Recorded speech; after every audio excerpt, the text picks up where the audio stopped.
Welcome back to our channel where we dive deep into the daily drama of our favorite daytime families. And today is a beautifully chaotic day to unpack the absolute madness unfolding on our screens right now. Brooke Logan stood in the doorway of the bedroom, and she was not the Brooke we have known for decades, because the fire that usually burns in her eyes was completely extinguished, replaced by a terrifyingly blank, icy stare that seemed to freeze the very air in the room while she watched her own flesh and blood frantically packing bags.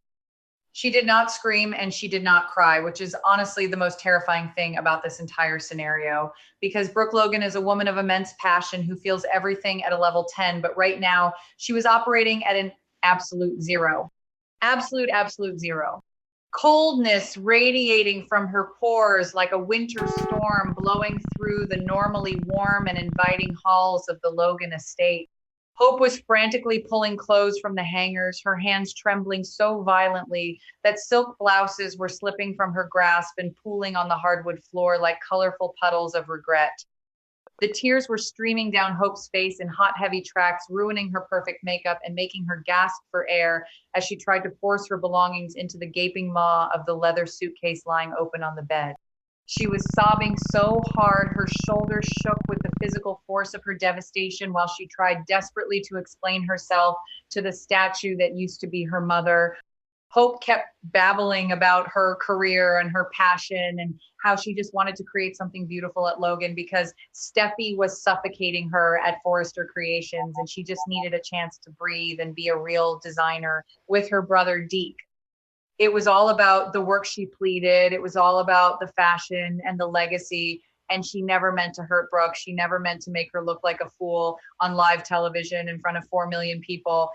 Excuses, endless, desperate excuses spilling from Hope's mouth like water from a broken dam. Did she really think Brooke cared about the fashion industry politics in this moment? Did she honestly believe that a conversation about hemlines and brand ambassadors and marketing strategies was going to patch up the gaping chest wound she had just inflicted on her own mother? Silence, deafening, terrifying silence was the only answer Brooke provided. The kind of silence that rings in your ears and makes your stomach drop into your shoes because it is the sound of a door being locked forever. Brooke just stared at her daughter with eyes that looked like they belonged to a stranger viewing a mildly unpleasant painting in a museum. There was no recognition in that gaze, no maternal warmth, no unconditional love that had previously weathered storms of scandals and betrayals and stolen husbands. This was different. This was the ultimate betrayal because it was calculated and it involved Katie. Hope had conspired with the very sister who was currently trying to obliterate Brooke's standing, and she had done it with a smile on her face while Brooke was defending her honor to Ridge and Steffi. Brooke's silence was a weapon far more lethal than any of the screaming matches they had ever had in the past. It was the sound of a bond snapping. Brooke finally spoke, and her voice was so dangerously quiet, it barely disturbed the air in the room, but the words hit like physical blows. She told Hope that this betrayal had completely and irrevocably severed the sacred bond between mother and daughter. The sacred bond, those words hung in the air, heavy and suffocating like thick smoke from a burning house. Brooke was telling her only daughter, the child she had fought for and protected and defended against every single Forrester who ever dared to look at her sideways, that they were done, severed, cut off, terminated. How does a mother even reach that point where she looks at her child and decides that the love has simply run out? It takes a massive catastrophic level of deceit to kill a mother's love, and Hope had managed to do exactly that by aligning herself with Bill Spencer and Katie Logan in a secret corporate war that humiliated Brooke on a global stage. Hope collapsed onto the edge of the bed, clutching a sweater to her chest as if it could somehow shield her from the reality of what was happening. She was hyperventilating, now the realization crashing over her in violent waves that she had pushed the one person who always had her back over the absolute edge. Brooke had always been Hope's biggest cheerleader, her fiercest defender, the woman who would literally go to war with her own husband, Ridge, just to make sure Hope felt valued and loved. And what did Hope do with that unwavering loyalty? She threw it in the garbage for a chance to walk down a runway wearing $100 million diamond for a rival company. Was the applause worth it? Was the glittering spotlight and the validation from Bill Spencer worth the price of her mother's soul? Hope's sobbing echoed off the walls, but it did not reach Brooke's heart because Brooke had already built a fortress around it and locked Hope on the outside. Liam Spencer could not just stand there and watch this happen because Liam is physically incapable of not intervening when he thinks he can play the hero or the mediator in a room full of crying women. He stepped forward with his hands raised in that classic placating gesture he always uses when he wants to calm the waters, and he started using his soft, reasonable voice to try and talk Brooke down from the ledge. He tried to say that emotions were just running high right now and everyone was saying things they didn't mean and they just needed to take a breath and look at the situation logically. Logically? Did Liam really just try to use logic in a room where a mother's heart had been ripped out of her chest by her own daughter? He tried to put a hand on Brooke's arm to gently guide her away from the confrontation, and that was the exact moment Liam realized he had made a fatal miscalculation. Brooke turned her icy glare from Hope to Liam, and the temperature in the room somehow dropped another 10 degrees. She did not yell, but the venom in her voice was so potent it could have melted steel when she told him to shut his mouth and not say another word. Liam froze. The Waffle King, the man who usually talks his way out of every single consequence, was completely paralyzed by the sheer hatred radiating from his mother-in-law. Brooke leaned in just a fraction of an inch and delivered the final devastating blow to his ego. She told him that if he did not pack his bags and get off her property immediately, she was going to pick up the phone and call the police to have him removed for trespassing. The police, Brooke Logan, was threatening to call the cops on Liam Spencer, the father of her grandchild, the man she had welcomed into her home countless times, because he was now nothing more to her than an unwanted intruder who had helped orchestrate the destruction of her family.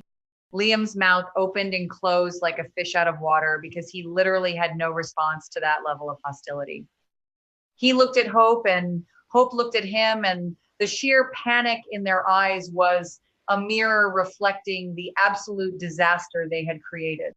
Liam had pushed Hope to do this. He had been the one whispering in her ear that she deserved better than Forrester Creations and that Logan was the fresh start she needed. He had encouraged this secret defection, and now they were both being thrown out into the cold, literal exiles from the Logan kingdom. He slowly backed away from Brooke, his hands still raised in surrender, and he turned to the closet to start pulling his own clothes off the hangers. He didn't say another word because he knew that if he opened his mouth, Brooke would follow through on her threat, and the absolute humiliation of being escorted off the estate by the LAPD was not something Liam Spencer was prepared to endure. The room was filled with the sickening sounds of hasty packing, the rustle of fabric, the clatter of hangers hitting the floor, the thud of shoes being tossed into duffel bags. Hope was moving like a robot now, her tears still falling, but her body operating on pure adrenaline and shock. She was folding her life away into these little rectangular boxes of leather and canvas while her mother stood guard at the door, making sure they actually left. Every time Hope zipped a compartment, it sounded like a judge banging a gavel, sentencing her to a life without the unconditional support she had always taken for granted. She was losing her home. She was losing her sanctuary. But most importantly, she was losing Brooke. Who was going to fight for her now? Katie? Katie only cared about using Hope's name to launch her brand and stick it to the Forresters. Bill? Bill only cared about the bottom line and the publicity stunt. Liam? Liam was supportive, but Liam was also the reason she was in this mess in the first place. Hope zipped the final suitcase, and the sound was so loud in the quiet room that it made her flinch. She stood up and looked at her mother, hoping against hope for a flicker of regret or a softening of the jawline or anything that would indicate this was all just a terrible nightmare and they were going to wake up and hug and cry it out like they always did. Nothing. Brooke's face was carved from marble. The disappointment was so absolute that it had transcended anger and settled into a permanent state of apathy. Hope grabbed the handle of her suitcase, and the weight of it was nothing compared to the crushing weight in her chest. She had won the fashion war, but she had lost the only war that actually mattered. She had destroyed her family for a career move. Was it ambition or was it just pure selfishness? Did she really think she could have it all without paying a price? They walked toward the door, and Brooke actually stepped aside to let them pass, pulling her robe tighter around her body as if she didn't even want their clothing to brush against hers. The physical revulsion was so clear, it made Hope let out a small choked sob as she crossed the threshold into the hallway. This was the hallway she had run down as a little girl. This was the house where she had grown up, where she had celebrated birthdays and cried over broken hearts and planned her future. And now she was being kicked out of it like a common criminal because she had committed the ultimate sin against the Logan matriarch. She had sided with the enemy. She had made Brooke look like a fool. Liam followed closely behind, carrying 3 heavy bags, his head bowed in defeat. He didn't even look at Brooke as he passed her because he knew there was no point. The bridge was not just burned, it was nuked from orbit. They walked down the grand staircase, the wheels of their suitcases thumping against the carpeted steps like a slow heartbeat. Thump, thump, thump. Every step taking them further away from the safety net they had relied on for their entire adult lives. Hope looked around the living room at the photos on the mantle, the beautiful memories captured in silver frames that now felt like mocking reminders of a life that no longer existed. She was a Logan, but she was no longer welcome in the Logan home. Brooke stood at the top of the stairs watching them go. She did not follow them down. She did not stand at the front door to watch their car pull away. She just stood there in the shadows of the second floor looking down at the wreckage of her family. What was going through her mind in that moment? Was she remembering the day Hope was born? Was she thinking about all the times she had held her and promised to protect her from the cruelties of the world? Or was she only seeing the image of Hope walking down that runway wearing the Hope for the Future diamond while Katie and Bill smiled in triumph? The human mind is a terrifying place when it is consumed by betrayal. It erases decades of love and replaces it with a single defining moment of pain. Brooke had survived Ridge leaving her. She had survived Stephanie's relentless attack. She had survived scandals that would have broken a lesser woman. But this was a wound that would never fully close. The front door opened and the cool Los Angeles night air swept into the foyer.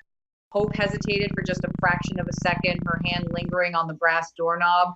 She looked back up the stairs, but Brooke had already turned away, disappearing into the darkness of the hallway. There was no final glance. There was no last-minute reprieve. The door was literally and metaphorically closing on their relationship. Hope stepped out into the night and Liam followed, pulling the heavy door shut behind them with a solid metallic click that echoed through the empty house. It was over. The eviction was complete. This is the dawn of a new and incredibly hateful chapter in the Logan family history. The dynamics have shifted so violently that the aftershocks are going to tear through every single relationship on this canvas. Katie thinks she has won because she got her star designer and her successful launch, but what she has actually done is ignite a war with a woman who has nothing left to lose. Brooke is not going to just sit in her empty house and cry. Brooke is going to strike back. She is going to channel all of this devastation and heartbreak into pure, unadulterated vengeance. Katie and Bill better watch their backs because a heartbroken mother is a dangerous enemy, but a humiliated Brooke Logan is a force of nature that can level entire companies. And what about Hope? How does she function now that the umbilical cord has been violently slashed? She has to go into work at Logan tomorrow and pretend that everything is fabulous and glamorous while her personal life is a smoking crater. She has to smile for the cameras and work with Deke and Katie while knowing that her mother hates her guts. The psychological toll this is going to take on Hope is going to be massive. Will she crack under the pressure? Will she turn on Liam for pushing her into this? Will she become cold and ruthless just like the Spencers to protect her own fragile sanity? She lost her biggest supporter, and now she is entirely dependent on people who view her as a corporate asset rather than a beloved daughter. Liam is going to have to deal with the fallout of a wife who is grieving the loss of her mother while he tries to play the supportive husband. But Liam is weak when things get tough. He doesn't handle emotional heavy lifting very well. And when Hope starts projecting all her anger and guilt onto him, their marriage is going to fracture. They are sitting in their car right now, driving away from the only real security they had. And the silence between them is probably just as deafening as the silence Brooke gave them in that bedroom. They have their money and they have their careers, but they have completely lost their family. Brooke is alone. She is standing in that massive house, surrounded by the ghosts of her past and the silence of her present. She reached her breaking point and she did the unthinkable. She cast out her own child. The severity of that action is going to ripple through the Forrester family too. Steffi is going to hear about this and she is going to absolutely revel in the fact that the Golden Girl, Hope Logan, has finally fallen from grace and been rejected by her own mother. Steffi has been sharpening her knives for a corporate war, but this personal destruction is going to give her so much ammunition. The Forresters will use this fracture to their advantage. Ridge will try to comfort Brooke, but how can he comfort a woman who has just amputated a piece of her own heart? The tragedy of it all is that it didn't have to happen this way. If Hope had just been honest, if she had just gone to Brooke and explained her feelings before signing that contract, maybe they could have worked it out. But the secrecy, the lies, the public humiliation, it was a toxic cocktail that poisoned the well forever. Hope chose her career passion over her mother's respect, and now she is paying the ultimate price. A price that involves packed bags, a slammed door, and a mother who looks at her with eyes that hold absolutely no love whatsoever. This is the new reality. The sacred bond is broken, and the Logan family will never, ever be the same again.